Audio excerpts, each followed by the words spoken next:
अरे स्वयंपाक करू राहिला काय? हो रे. का रे रोज रोज स्वयंपाक करणं जीवावर नेत की तुझ्या? काय करता आता, परिस्थितीला समोर जाच लागेल. काय झालं रे? काही नाही रे. आई जेव्हा होती तेव्हा भाजीत मीठ नाही, स्वयंपाक चांगला नाही झाला म्हणून मी तक्रार करत होतो. पण आज मला समजून राहिलं, जगातलं सगळ्यात चविष्ट जेवण तिच्याच हातचं होतं. का रे तब्येत खराब झाली काय?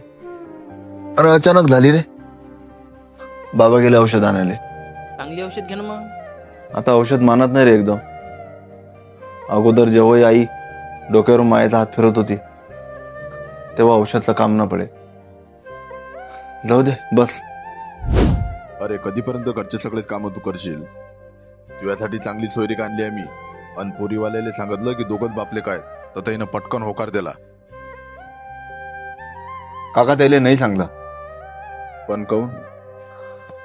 ज्याला कुटुंबाचं महत्वच माहित नाही त्याची पोरगी घरात आणून काय करू? नाही सांगता त्याला.